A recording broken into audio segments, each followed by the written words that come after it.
gave up and left. Me too. Anyway, that's my 2 cents or more.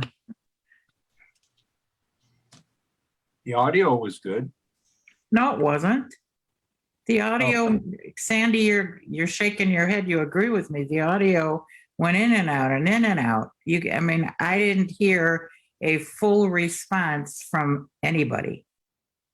While it was going on, the recording on the website was okay. It's 9 o'clock. I guess we'll go ahead and start the meeting.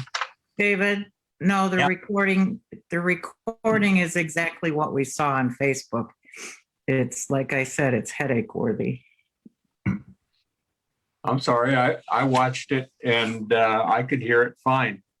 Oh, well, I watched it. The video was terrible. Yeah. Okay. Bring the meeting to order. Are there any open forum comments? No. No, Okay. there are none. The first item up for business next week will be the common property licensing agreement for the storage facility. Tom, do you want to comment on that? Yeah, so we have the owner of BV Central Storage, which is located on Rogers Road near Highlands Road. When they purchased the property years ago, they didn't get a survey done. They're trying to sell the property. The new or prospective buyer requested a survey, and they found out that part of the asphalt surrounding one of their buildings is on POA property. It's probably been on that property for 20 plus years. And they are requesting a licensing agreement, which would facilitate their ability to sell to the buyer. And they have agreed to pay the POA $5,000 up front in consideration for this licensing agreement. This area, the common property is 10, 15 feet wide. They're not using too much of it. They originally asked for an easement, which we can't grant. They were able to secure an easement from Cooper and from the property owner because in that area, all those three properties are right on top of each other. So we're recommending that we move forward with this licensing agreement. And are there any comments, questions? I just had one question, and Doug can probably answer this. So the license agreement will only be for that 15 feet. It's not going to be a license agreement for like a huge parcel that is attached to that 15 feet. Is that correct? Yes, that's correct. In the exhibit to the license agreement, I've identified the parcel number, but then in a separate exhibit, the exact portion of that parcel number, which is going to be licensed. So it is just a very small, as Tom mentioned, about a 10-foot section of property there, a very small portion of that overall parcel.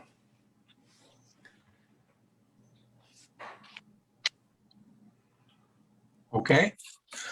I neglected to mention early when we started, Tia was unable to make it today, so she's not with us.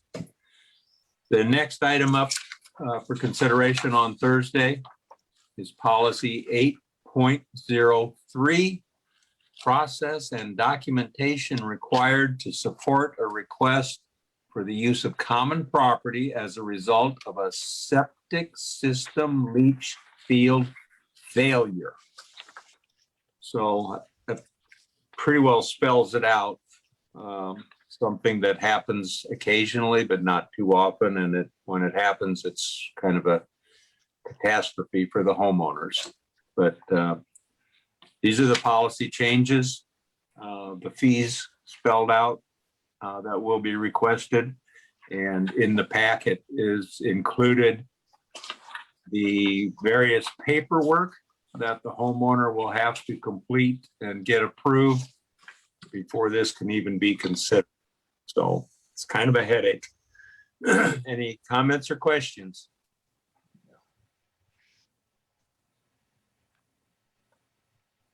Okay, hearing none, we'll move on to the next item. The coming improvements to the online payment system and proposed service fee for credit card payments for assessment and water service. Tom, I'm sure you've got something that you can say about this. Stacy, are you ready if I share a screen with the presentation? Sure.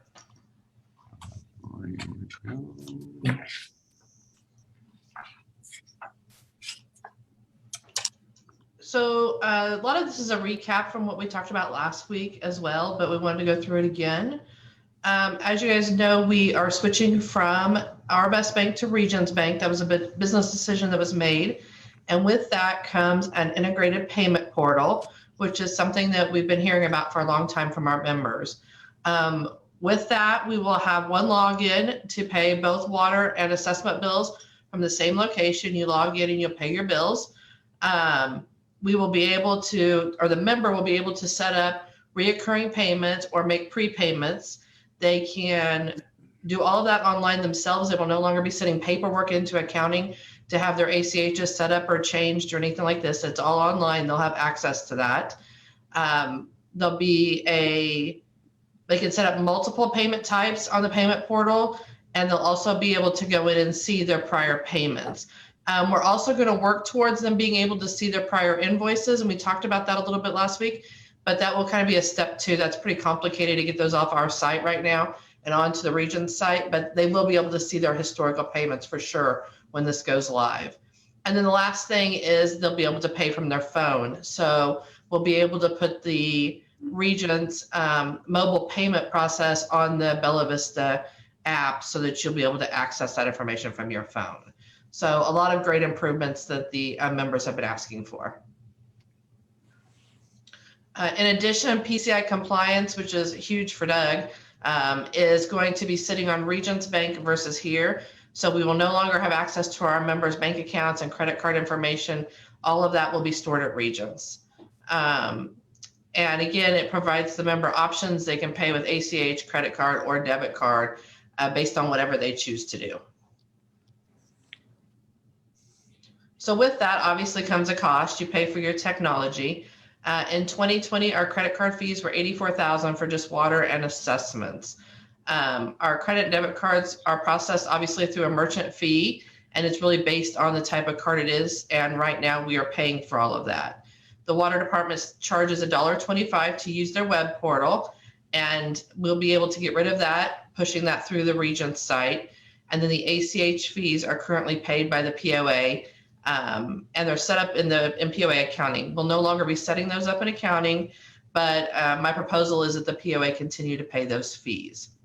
So the recommendation is the elimination of the Tyler web portal and the $1.25 charge that we're charging our members now to use that web portal. They'll be able to pay for their water fees on the Regions site along with their assessments. The ACH processing will be via portal. They can still send their stuff to the lockbox. We'll have a new improved lockbox. We still have the drop boxes, and they can pay by phone through membership. That will all still be the same, and that will be free. And then we're asking that you guys vote to add a 3.5% convenience fee for all credit card payments with a minimum of $3. This will help cover the cost of not only our web portal, but also reduce our expenses in the credit card fee space. And if you remember last week, I shared my own scenario in that I actually called into water or go online and pay with my water bill with my credit card. Excuse me, not water, my assessments, because I get my points on my credit card. And it was one of the things I got to talking to Tom about is, why is the POA paying for everybody's points? Why are we paying for airline mileage and that kind of thing? So to me, it seems like it's the right decision to be able to put that money back in the POA pocket versus buying my miles. So anyway, so I'm just asking for you to vote on that increased charge. And then last, here's just an example of what the screen will look like for the web portal. It will look like a Bella Vista screen. Kim will be working on that and helping design that. That's not my expertise, but that's just one example that her team put together is what it could possibly look like. Couple of things I'd like to add. So the POA in addition to the 80 some odd $1,000 we pay in credit card fees just on water and assessments, the POA in total pays $170,000 per year in credit card fees. So we're trying to bring this down. Want to re-emphasize, Stacy already said this, but I want to re-emphasize this. When you go on to make these payments online, you will be given the option of doing an ACH or sending in a check. You pay via ACH or via check, it's free. So if you don't want to pay the 3.5%, you have options. And what I plan on doing is sitting down with marketing with Kim, and we'll roll out a marketing campaign, letting people know what is coming their way. So we give everybody ample warning, but also encourage people to sign up for ACH so they don't have to pay the 3.5%. So possibly we can shift a whole bunch of people that are currently paying via credit card, shift them over to ACH so they don't have to pay. Any questions? I also talked to Regions yesterday a little bit about this, and we can also put some type of a reminder on the website when they go out to pay about that charge as well. So they don't say, you know, I forgot about it. You were advertising it, but, you know, I forgot and I went and paid. So that's something Kim can work on when she's doing that, but there'll be a way to put some type of a reminder out there. And this fee, we would implement this in July or soon thereafter. So we want to make sure that we're giving our property owners a lot of advance notice as to what's heading their way. So this is not a fee that we're going to implement immediately. It will be in July or the following month. Depends upon how long it takes to implement. We want to make sure we do it right, not quick. Okay, any questions, comments? I think it'll be a good thing for the POA. I think it'll be a good thing for the membership, particularly if we can encourage our membership to get to ACH or the automatic recurring payments. Those are just good for everybody. And I know I have quite a number of them myself, and I appreciate it. So if there are no other questions about that item,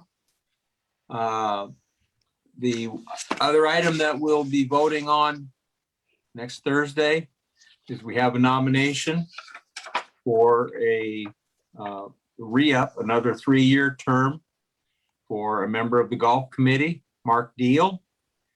And the Golf Committee has unanimously nominated him for another 3-year term. So I'm assuming that we will vote on the affirmative. I know he's done a good job and they're glad to have him back. So are there any other items for discussion today? Questions? Hey, David, I just want to jump in, want to let the board know and the community know, the board already knows this, but coming in May, we're going to switch back to hybrid meetings. So we'll give members, board members, committee members and so forth the option of meeting in person or continuing to meet via Zoom. We will allow property owners to come in to make comments, but it will be on a very limited basis. We'll use the welcome center outside of the boardroom as kind of a staging area and let 1 or 2 property owners in at a time. So similar to what we did last year in April, May, June timeframe, using the hybrid format, we're going to be returning to that in April. Okay, I look forward to that, getting back into the same room. And so if there are no other questions, I will adjourn the meeting. Thank you.